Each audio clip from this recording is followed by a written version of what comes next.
लेकिन जब राम की कृपा हुई तो वही काकभुसुंडी भगवान के साथ रहने वाले, सदा साथ रहने वाले गरुड़ जी जाकर के उनसे राम कथा सुनते हैं। वह काकभुसुंडी जो कौवा है, लेकिन जब राम की कृपा हुई, जब गुरु की कृपा हुई, जब संत की कृपा हुई, तो जिसके पीठ पर स्वयं नारायण विराजमान होते हैं, वह जाकर के उनकी शरण में राम कथा सुनते हैं। ध्यान रखना, अभिमान कैसा भी हो कष्टकारक होता है। सिर्फ एक ही अभिमान ऐसा है जो कि सुख देता है। बाकी के जितने अभिमान हैं कहीं न कहीं आपको कष्ट देते हैं। पक्षीराज गरुड़ भगवान के वाहन हैं, लेकिन जब उन्हें अभिमान हुआ कि मेरे जैसी गति किसी की नहीं है, मैं ही तो प्रभु को पल भर में जहां चाहते हैं वहां पहुंचा देता हूं।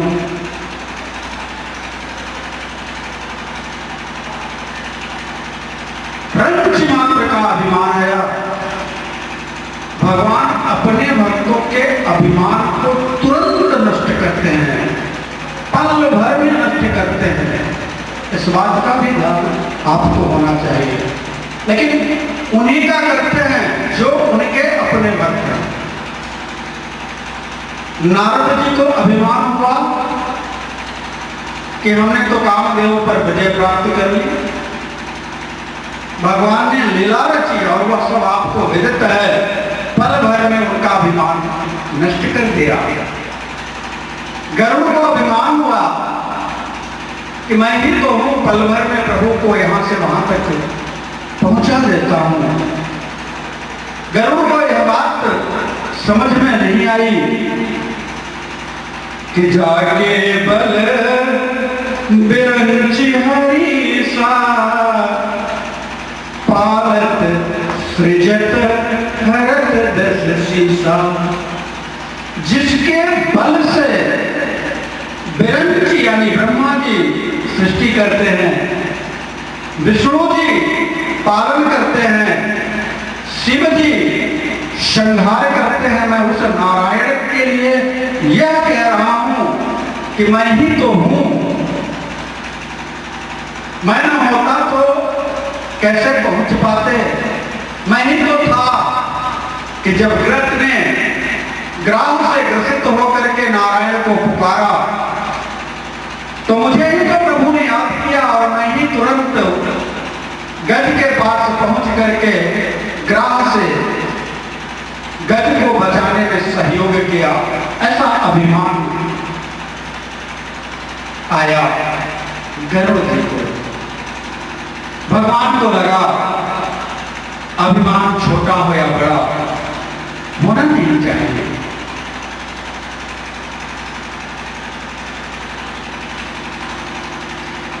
अभिमान सुदर्शन चक्र को भी हुआ कि मैं ही तो हूं, नारायण का अस्त्र।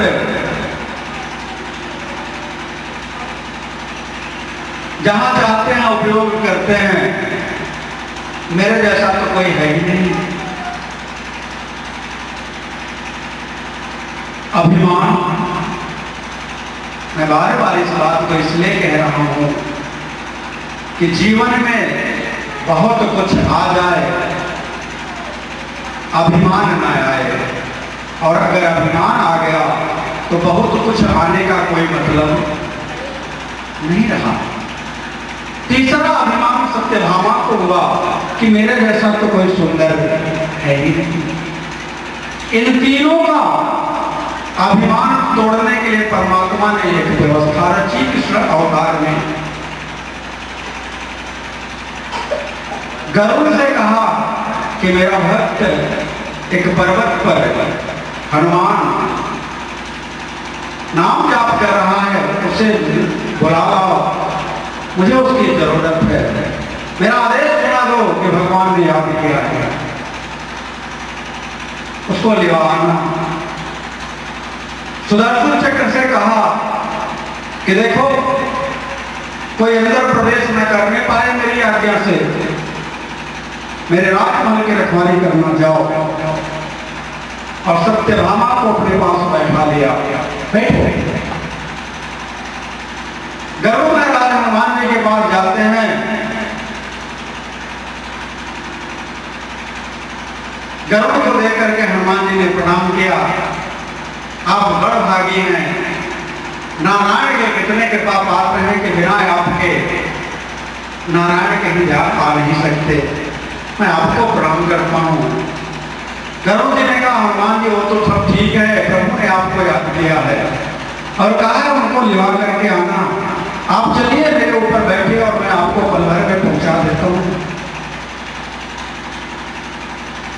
हनुमान जी ने कहा, भैया मेरे प्रभु ने पुकारा है तो मुझे खुद से चल करके जाना है, मैं किसी की सहायता नहीं ले सकता। ध्यान रखना, प्रभु के पुकार के लिए किसी की सहायता की आवश्यकता नहीं होनी चाहिए जीवन में। पुकार ऐसे हो कि दौड़ पड़ो, प्रभु ने बुलाया है तो कोई साधन उपलब्ध करा देंगे, सत्य बात है। देख लेना, कभी अगर प्रभु पुकारे दौड़ लगा दो, कोई साधन आपको जरूर मिलेगा। साधन का बहाना करके आप प्रभु की पुकार को अनसुनी कर दो तो ये जीवन में फिर दोबारा आपको अवसर नहीं मिलेगा। हनुमान जी ने कहा, भैया आप चलो, मैं पहुंच जाऊंगा। अरे आपको देर होगी, आप समझते नहीं, मैं पल भर में आपको पहुंचा दूंगा। हनुमान जी ने कहा, मैं आपसे पहले पहुंच जाऊंगा। गरुड़ जी ने कहा, जैसी आपकी इच्छा। गरुड़ जी जितने वेग से जाते थे उसके दुगने वेग से प्रभु की ओर प्रस्थान किए और विचार किया कि देखूं मैं कैसे ये पहले पहुंच जाता है। लेकिन एक बात कहूं, इसके ऊपर मेरे प्रियतम की कृपा हो, वो अनंत लोकों में तत्क्षण पहुंच सकता है, वो उनका है, उसे किसी साधन की कोई आवश्यकता नहीं है। गरुड़ जी अभी रास्ते में है कि हनुमान जी महाराज प्रभु के महल के सामने उपस्थित हो गए। देखा सुदर्शन चक्र रक्षा कर रहा है, आके खड़ा हुआ, मेरी आज्ञा के बगैर आप अंदर नहीं जा सकते। बोले तुम कौन हो भैया? बोले मैं भगवान का सुदर्शन चक्र, आप मुझे नहीं जानते? मैं ही तो हूं प्रभु का एक मात्र अस्त्र और आप मुझे ही नहीं पहचानते? क्या मेरी क्षमता को नहीं जानते? हनुमान जी ने कहा, जानता हूं क्योंकि मुझे प्रभु ने बुलाया, अंदर जाना है, मुझे जाना है तो जाना है। बोले मेरी आज्ञा के बगैर आप नहीं जा सकते, अभी नहीं जाना है। सुदर्शन चक्र को हनुमान जी ने कहा, तो रोक लो, तुम्हें रोकना है तो रोक लो। हनुमान जी को सुदर्शन चक्र ने रोकने का प्रयास किया। हनुमान जी ने इसे पकड़ा और मुंह में दबा दिया। आगे बढ़े, अंतःपुर में गए, भगवान सत्यभामा के साथ में बैठे थे। हनुमान जी ने प्रणाम किया प्रभु को, नाथ इस सेवक को बुलाने का आदेश हुआ, मैं बड़भागी, आपकी कृपा का पात्र आज मैं बन पाया। प्रभु आपका लाख लाख धन्यवाद। प्रभु ये आपके बगल में दासी कौन बैठे हैं?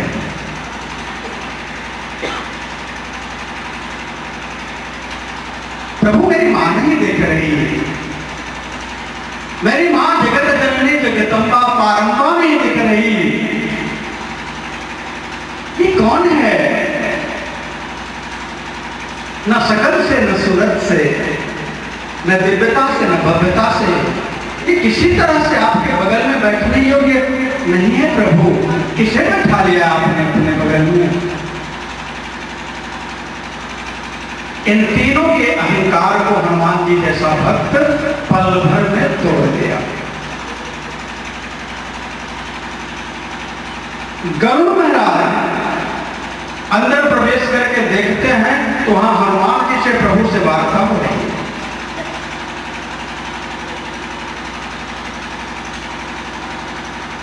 हनुमान जी ने अपने मुख से सुदर्शन चक्र को बाहर किया, कहा प्रभु ये बहुत परेशान कर रहा है,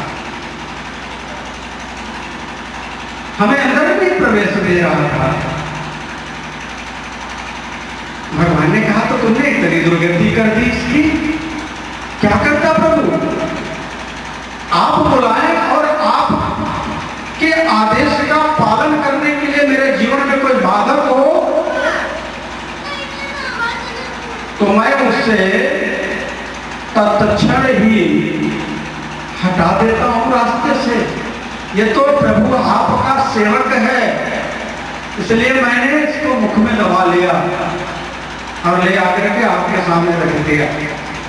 कहीं ये आपकी कृपा का पात्र नहीं होता तो आप तो जानते ही हैं प्रभु। तो अभिमान किसका होना चाहिए? सिर्फ और सिर्फ प्रभु का अभिमान हो कि मेरा गोविंद मेरा है, दुनिया मेरी है नहीं है मुझे नहीं पता, ये धन संपत्ति आज मेरी है कल नहीं रहेगी, कोई गारंटी नहीं। ये जो शकल आज हम बना करके घूम रहे हैं, अच्छे अच्छे वस्त्र पहन करके, ये कल बिगड़ जाएगी, इसकी भी कोई गारंटी नहीं है।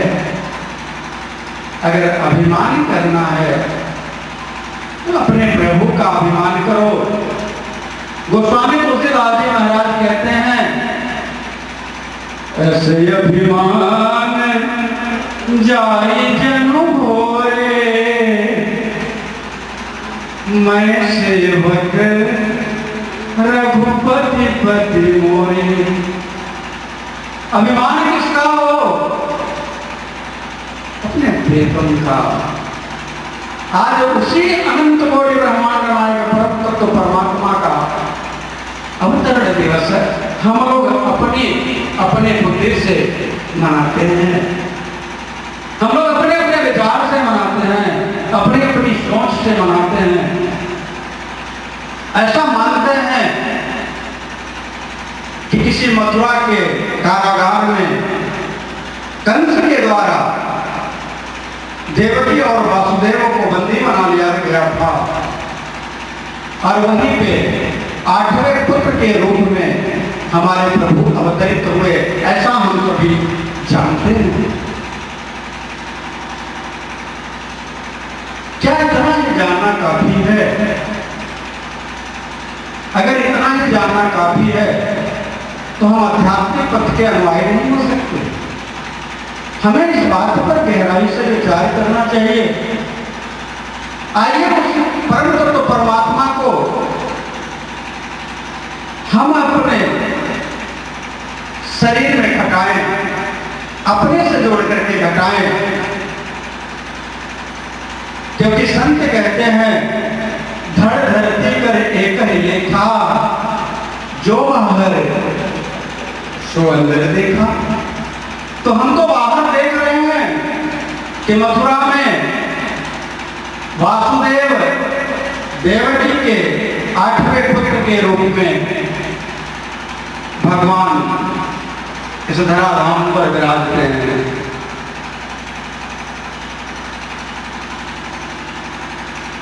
क्यों ना हम इसकी कुछ तार्किक चर्चा करें? क्या आप सब तैयार हैं इस चीज को जानने के लिए? देखिए, अब आप कहोगे कि ये कहां लिखा हुआ है?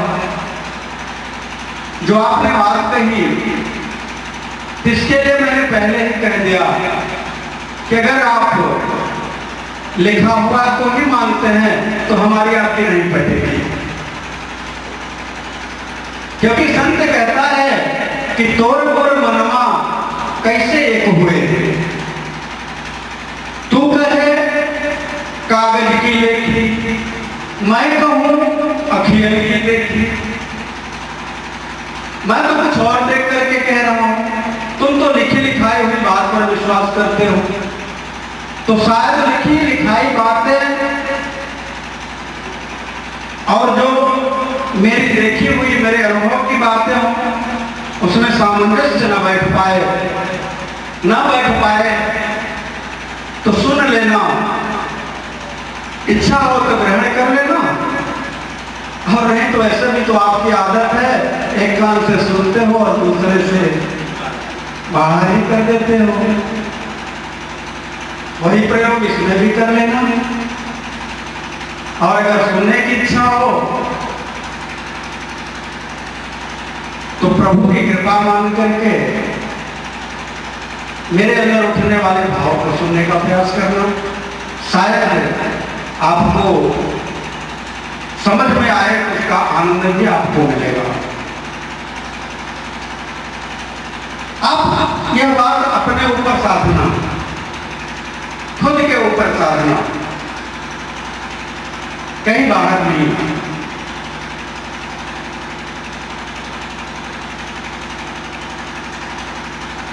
जीव की 5 ज्ञानेंद्रियां और एक मन, ये 6 जीव को प्रकृति में लेकर के आते हैं। वह जीव उसी शिव का अंश है, उसी परमात्मा का ही अंश है, उसी अंशी से है, उसी अंशी से है। लेकिन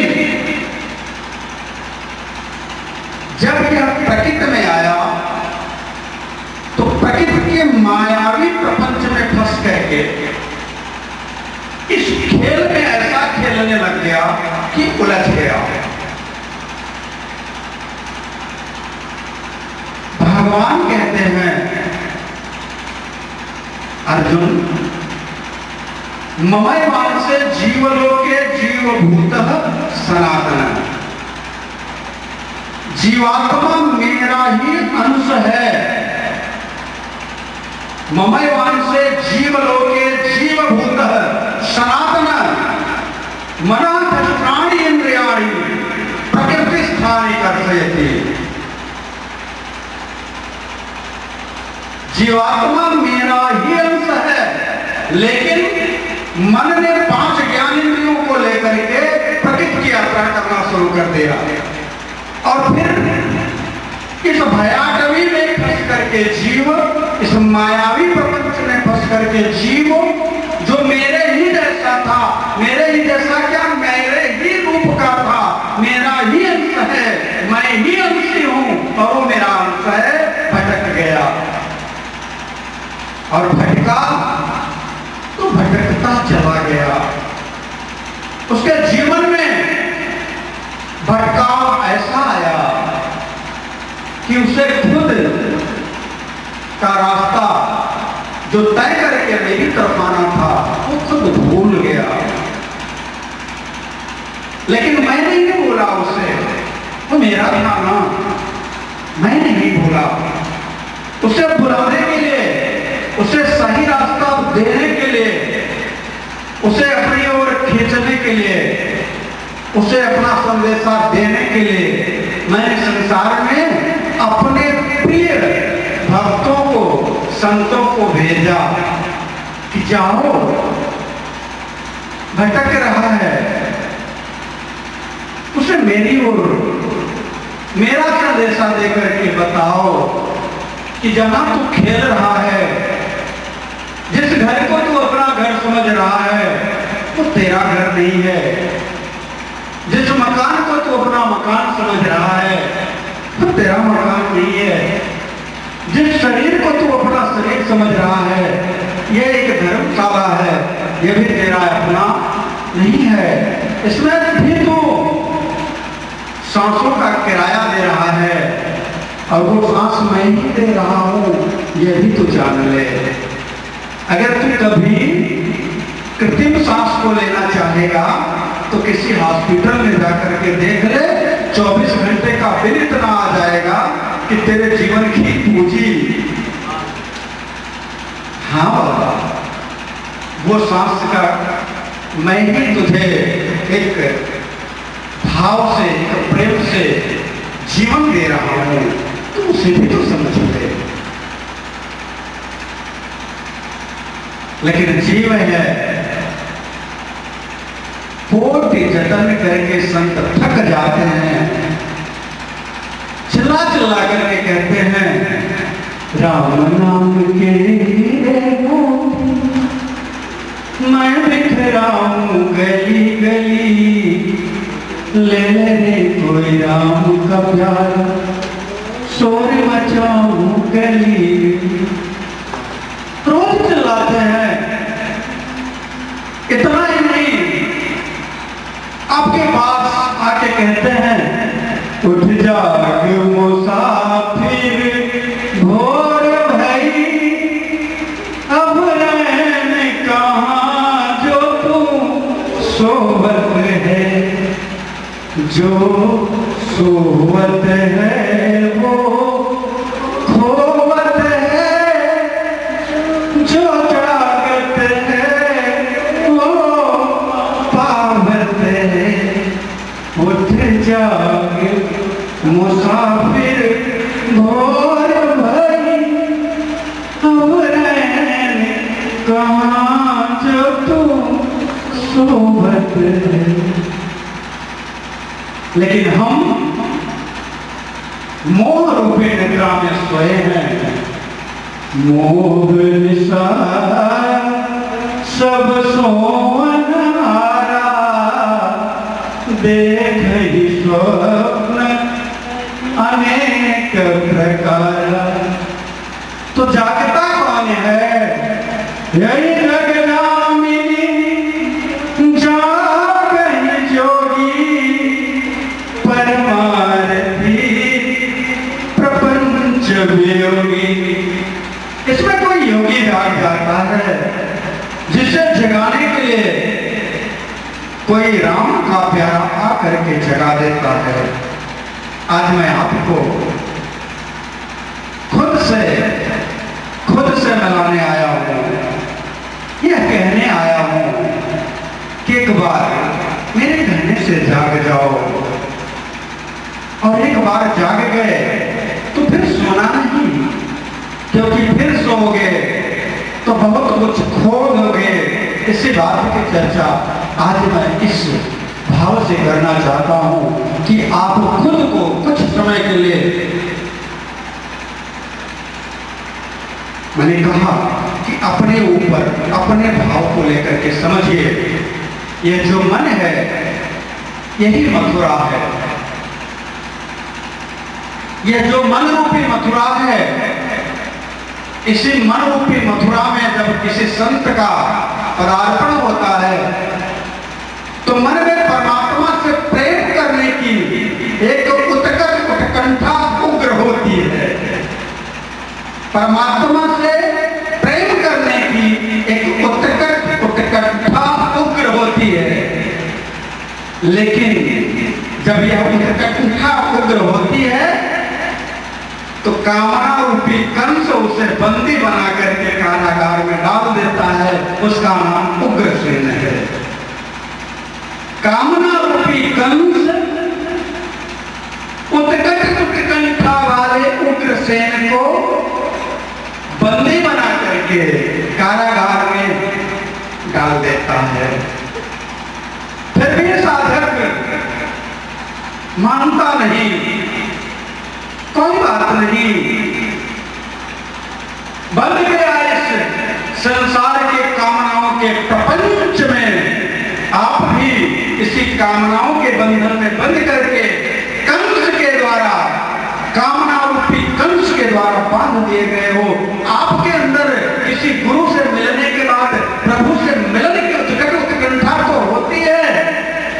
सत्संग सुनते हो, मन में ऐसा लगता है कि अब तो बस गोविंद से प्रेम, लेकिन जैसे ही आश्रम परिसर से बाहर हो वासुदेव कामना रूपी कंस पकड़ करके आपको बंदी बना देता है और आपका उग्रसेन जो आपकी उग्रता है वह बंधन में बंध जाती है और यह मन रूपी मथुरा पर शासन करने लग जाता है। ध्यान रखना, यह मन रूपी मथुरा पर शासन करने वाला कौन है? कामना। ये कामना ही आपको आपके अंतर मन में प्रेरणा जागृत करती है और जब प्रेरणा जागृत होती है तो मन वह कार्य करने लग जाता है। मन किसको आदेश देता है? इंद्रियों को। इंद्रियां किसको आदेश देती हैं? शरीर को। और शरीर वह कार्य कर जाता है। गीता में भी इसी बात की चर्चा भगवान ने तीसरे अध्याय में कही है। इंद्रियाणि प्राणायामो इंद्रियेभ्यो परमः मनसस्तु परां बुद्धि यो बुद्धि वर्तते। शरीर से परे, शरीर से मन परे इंद्रियां हैं, यानी मजबूत इंद्रियां हैं। इंद्रियों से मजबूत हमारा मन है, मन से मजबूत हमारी बुद्धि है और बुद्धि से मजबूत हमारा स्वरूप है। लेकिन हम भटक कहाँ जाते हैं? कामना रूपी कंस के चक्कर में पड़ करके मन रूपी मथुरा में हम बंध जाते हैं। कहाँ? हमारी उग्रता कारागार में चली जाती है और हम उग्रसेन हो करके रह जाते हैं। लेकिन किसी गुरु की अगर कृपा हुई है, किसी गुरु की अगर कृपा हुई है, गुरु की कृपा में दो बात का ध्यान रखना। जैसे ही गुरु मिलता है आपको, आपसे गुरु का सानिध्य होता है और आप भगवत पथ पर लग जाते हो तो आपके यश में वृद्धि हो जाती है। आपको लोग हृदय से सम्मान देने लगते हैं। क्यों? क्योंकि आप प्रभु के पथ के पथिक हो जाते हो। तो जब आपके हृदय में प्रभु के पथ का एक रास्ता सूझने लग जाता है तो आपके जीवन में एक यशोदा आ जाती है। वह यशोदा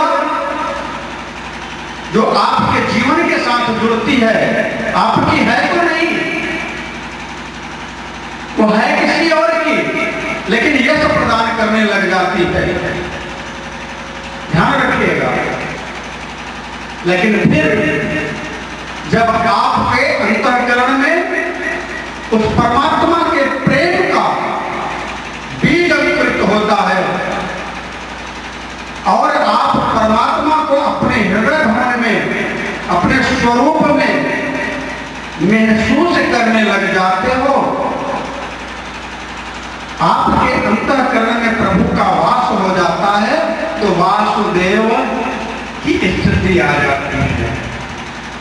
ध्यान देना, जैसे ही आपके अंतःकरण में वासुदेव की स्थिति आएगी तो आपका जीवन देवतुल्य हो जाएगा, देवत्व को उपलब्ध होगा।